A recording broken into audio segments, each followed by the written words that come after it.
Hello friends, I warmly welcome you in the year 2021. Happy New Year friends. I am Philip instructor Hemal Thanki and I welcome you on my YouTube channel Apex Chess Academy. Okay, so hope this year the corona will be deactivated, that totally disappeared from the world and I'll be more active on YouTube. Hope. Let's say today here we are going to cover a very interesting weapon. It's a Smith Morra Gambit. Well, actually, it is known as the Smith Morra Gambit, but initially it was known as Matulovic Gambit.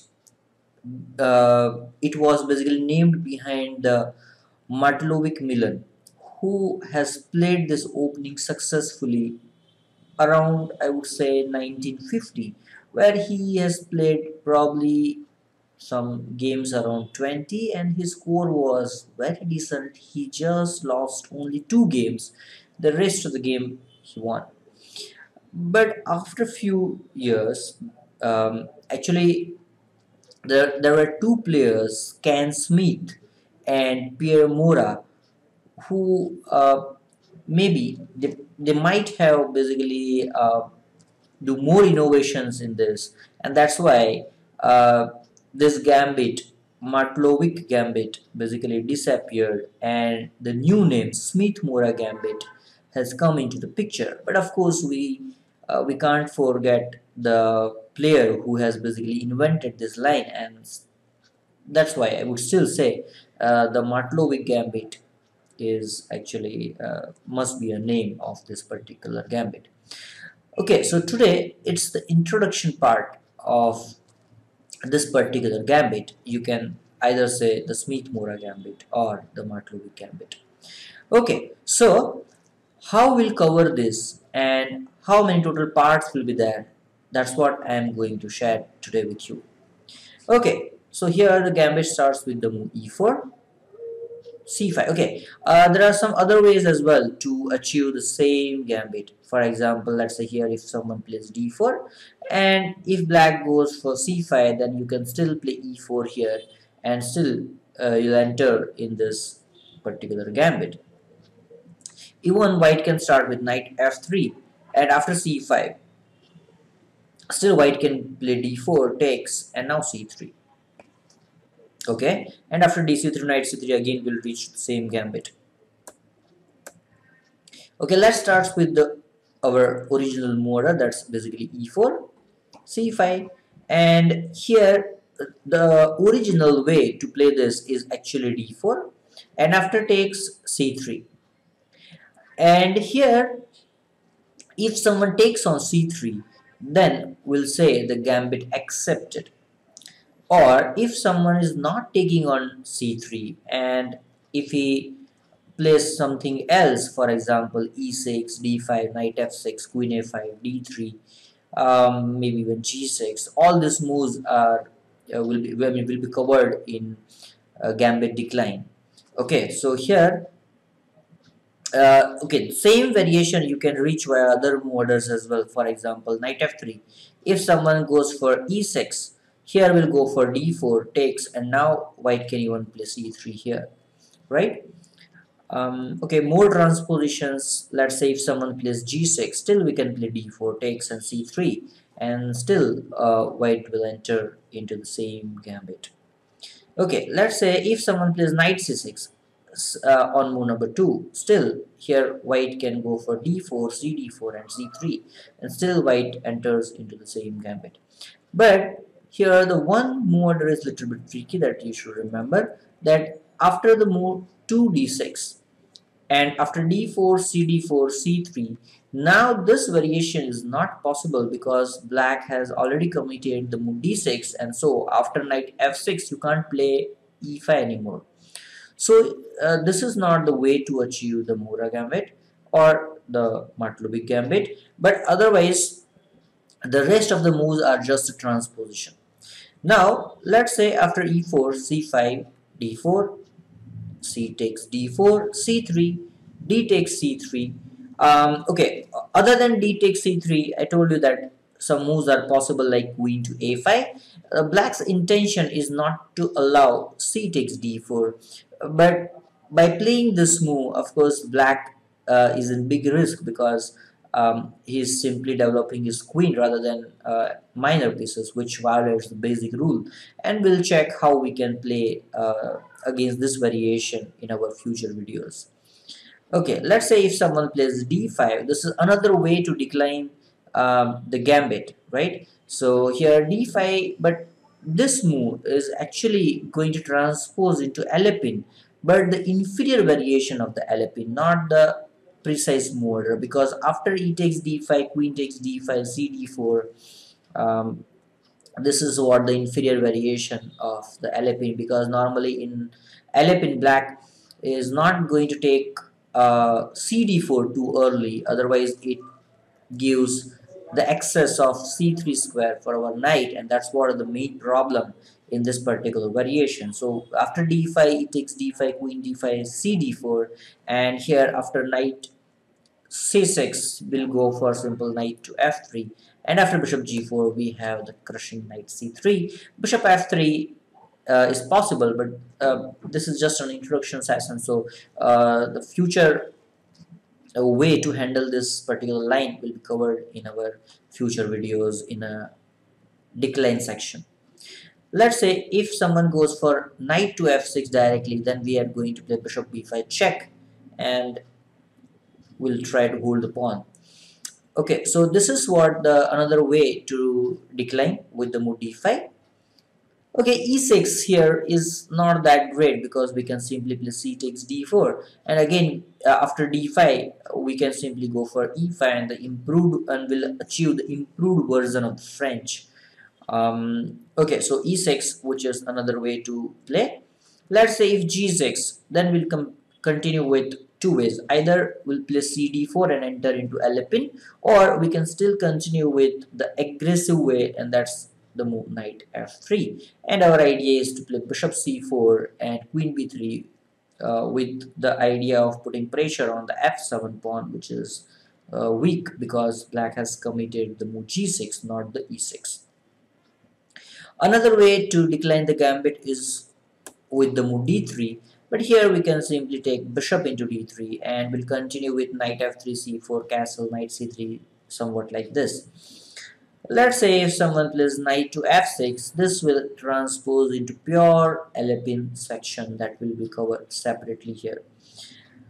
Okay, and let's say now the move d takes c3, and that's what we'll say the gambit accepted section. Okay, here we'll take it back with a knight, and here we have given up a pawn. Okay, so why white is giving up a pawn? First of all, here we'll have the open C file, right? And the semi-open D file. Okay, and white is very quick in development. White has already developed a knight. You see, my both bishops are just open. My queen is also open. I'm ready to play knight f3 next move, while my opponent's all pieces are just passive, right? So this is what the basic idea of playing such opening to go for a quick development. Well, I have started this opening in my childhood, where I was very impressed about this line, and I have scored lots of points with this line. But during that time, I was not aware about the all the theoretical way of handling this line. But nowadays, I work a lot. Probably before showing on my this YouTube channel, I have worked a lot on this particular line. So I have come up with a lots of new ideas in this line. So we'll check it in our future videos. Okay, so here there are few ways to handle it. I would say there are mainly three moves. I don't like the move like knight f6 here or the move e5. Even g6 is also not that great. We'll check why. But there are a few ways. Let's say here opponent can play g6. Knight f6 e5 is of course not a serious option. Let's say here g6 is one idea. Opponent might play a6 here. Even he may start with the move d6 or may start with the move e6.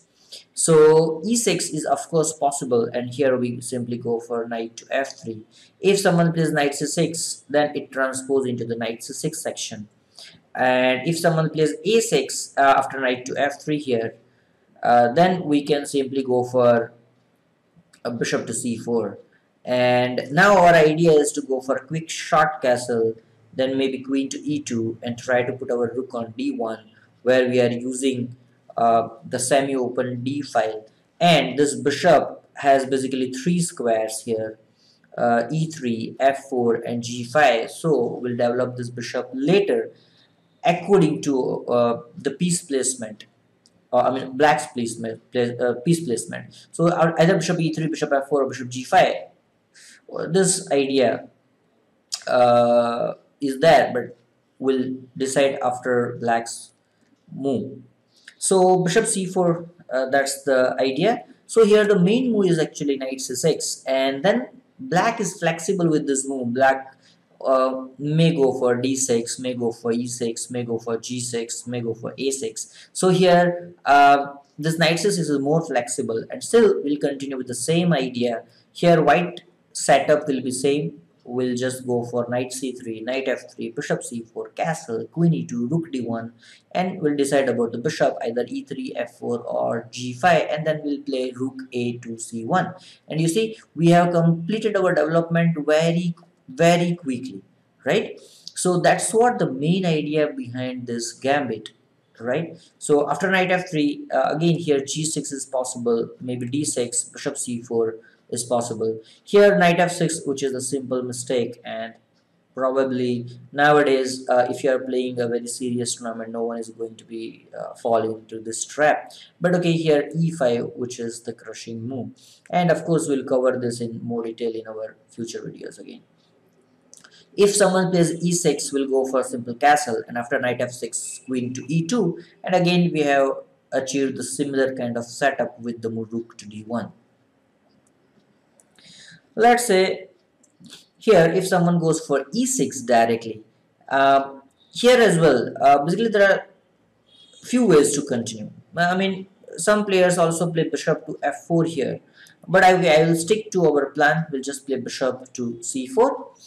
Again, knight f6 is strongly made by e5 move, and then our idea might be knight b5, and we'll try to occupy the d6 square for our knight.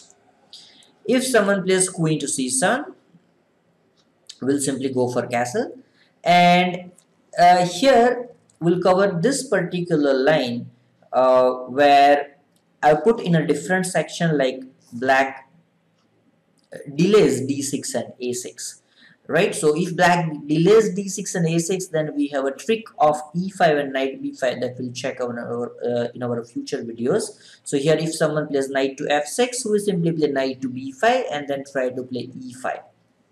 Okay, another idea here, after e6, black brings his bishop out of the pawn chain before playing d6. That is the way of playing, like bishop c5 or bishop to b4 and then knight ge7.